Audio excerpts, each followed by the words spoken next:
Les amis, c'est David Lampel sur À la découverte sur Buzz de Fou.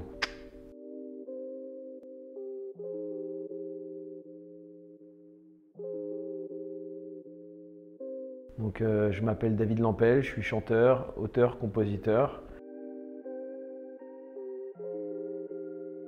Donc la musique est arrivée très tôt dans ma vie. J'ai commencé vraiment à chanter à 14 ans, mais en fait je chante depuis que je suis tout petit. Mais pour moi, c'était normal, tout le monde chantait, tout le monde jouait d'un instrument dans ma famille. Mon père il nous a inscrits à des cours de musique très petits. Mes frères c'était les instruments et moi en fait, vu que j'ai 4 frères, mon père ne pouvait pas me payer les cours de chant et les cours de piano. Du coup j'avais un choix à faire et j'ai choisi les cours de chant. Et donc du coup j'ai vraiment pris conscience que c'était ça que je voulais faire vers 14-15 ans en fait. Alors moi, mes inspirations, vraiment, c'est Stevie Wonder, Donny Hathaway quand j'ai commencé. Et ensuite, plus tard, j'ai kiffé le R&B, donc j'ai kiffé Usher, j'ai kiffé Ne-Yo, j'ai kiffé Trey Songz. Et là, récemment, je kiffe des artistes qui s'appellent Bryson Tyler, Her. Voilà, c'est très soul R&B, mes goûts. Après, je kiffe aussi des artistes plus pop. Je kiffe Maroon 5, je kiffe Justin Bieber. En français, il y a plein d'artistes que je kiffe. Il y a Némir que j'écoute en ce moment. Il y a Gims, évidemment, que j'aime bien. Dadju, Taiki, je kiffe Taiki. Nove, Monsieur Nove, j'adore. Voilà, je pense que là, j'ai fait un tour pas mal. En fait, les covers, ce que j'aime bien, c'est rajouter quelque chose dedans. C'est de pouvoir mettre ma touch. Faire une cover pour que ça ressemble à l'original, je trouve que ça n'a aucun intérêt. Et justement, voilà, je trouve que c'est un bon moyen d'ouvrir une porte vers des gens peut-être qui n'écouteraient pas ce que tu fais si tu sortais une compo et qui vont s'intéresser à toi parce que tu chantes un morceau qu'ils ont kiffé. Et que du coup, tu le revisites et du coup, ils te découvrent, quoi. C'est ça, j'ai écumé pas mal de scènes parisiennes. Tu gardes des bons souvenirs de cette époque-là? Grave, je garde des super bons souvenirs de ça. J'ai croisé plein d'artistes qui sont devenus des restas aujourd'hui. J'ai croisé Camille Lelouch, j'ai croisé Slimane, j'ai croisé Tal à l'époque. Il y a eu toujours un bon retour, j'ai toujours eu un bon feeling et tout pendant ces scènes-là. Et puis surtout, ça m'a permis de me forger une expérience de la scène forte et voilà. Et j'ai pu m'apprivoiser, on va dire. Voilà, je pense que je ne serais pas à l'aise aujourd'hui, comme je le suis maintenant, c'est sûr. Alors en fait, aujourd'hui, je fais beaucoup d'événementiels privés, haut de gamme. Donc, par exemple, j'ai chanté pour le mariage de George Clooney. J'ai fait les 40 ans de Naomi Campbell sur son île privée, avec son mari et tout. Il y avait une quinzaine de personnes triées sur le volet, dont Leonardo DiCaprio. Donc j'ai fait des trucs de ouf. J'ai fait des trucs exceptionnels, tu vois. J'ai fait le mariage de Jorge Mendes, l'agent de Cristiano Ronaldo. J'ai fait le mariage de Alvaro Morata. Donc j'ai fait vraiment des trucs de ouf.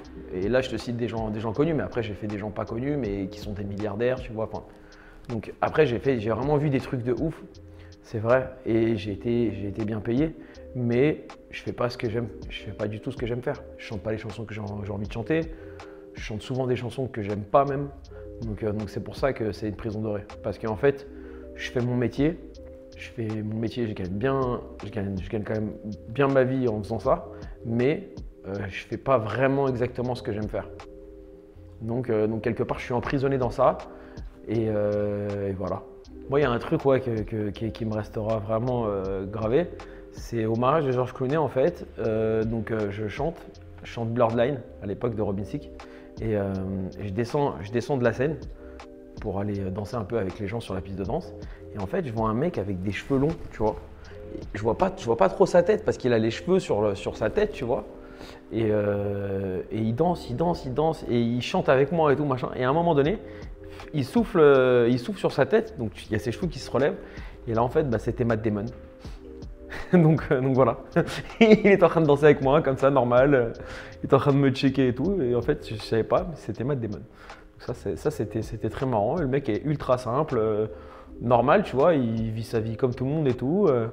D'ailleurs, le mariage, il était pas du tout bling bling. C'était un mariage vraiment, vraiment simple. À la fin du mariage, ils ont servi des pâtes.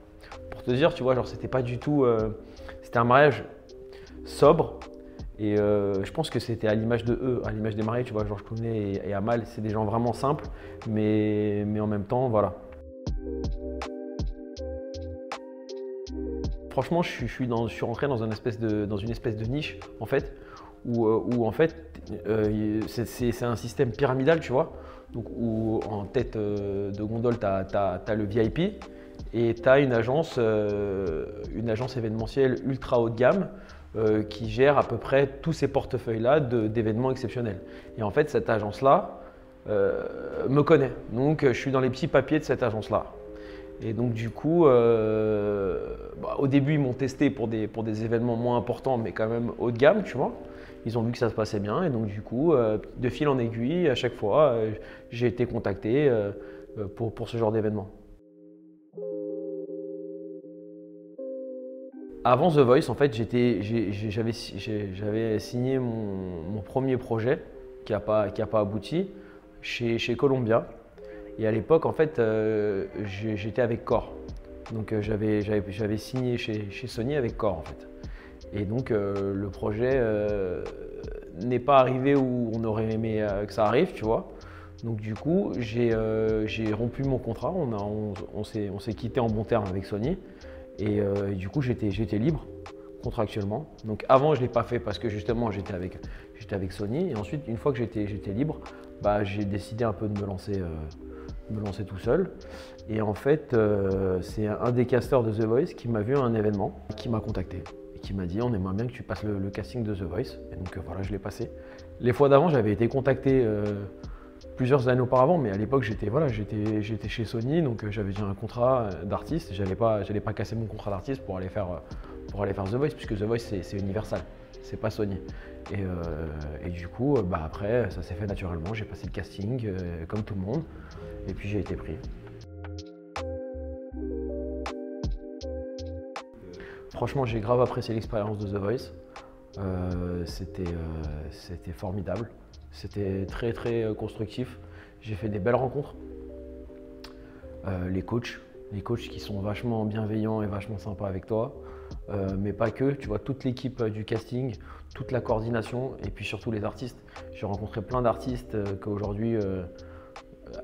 qui aujourd'hui je garde contact et avec qui aujourd'hui je peux dire que voilà, j'ai des vraies relations amicales. Tu vois, donc c'est pas du tout, c'est pas fake et c'est pas hypocrite, c'est que vraiment The Voice, ça m'a créé des liens quelque part avec plein d'artistes. Alors The Voice, oui, franchement, ça m'a ouvert quelques portes. Voilà, il y a plus de gens qui s'intéressent à moi.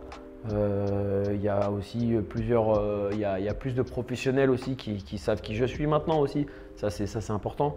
Avant, j'ai quand même sorti un single avant de faire The Voice, coûte que coûte. Et j'ai beaucoup plus, on va dire, galéré, dans le sens où souvent on me disait David Lampel c'est qui en fait, tu vois. Et il y a même carrément des journalistes qui me disaient mais il a même pas fait The Voice, tu vois. On me l'a déjà sorti, tu vois. Donc quelque part aujourd'hui on sait qui je suis, quoi. Donc déjà rien que pour ça, déjà c'est vraiment c'est une petite victoire, quoi. Que voilà, aujourd'hui on sait qui je suis à peu près. Donc aucun regret.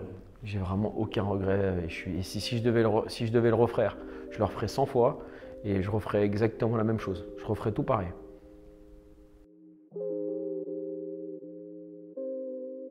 Et ça, tu fais bien de me poser la question parce que justement, j'ai pas donné d'interview à propos de ce média. Je vais pas le citer parce que je pense que ça mérite pas de citer le média. Mais j'ai pas donné d'interview avec ce média et c'est pas du tout ce que je pense de Amel Bent. J'en gardais un très bon souvenir de ses coachings. Elle a eu à chaque fois avec moi un discours constructif et intelligent. Et voilà, je n'en veux vraiment pas et je suis vraiment pas amer de ça. J'ai aucun regret de mon élimination. Moi, le plus important, c'était qu'on me voit, qu'on voit ce que je suis capable de faire. Et là-dessus, je suis content, je suis fier de moi, je suis fier de ce que j'ai fait. Donc après, c'est un jeu, c'est pas une compétition, c'est un jeu.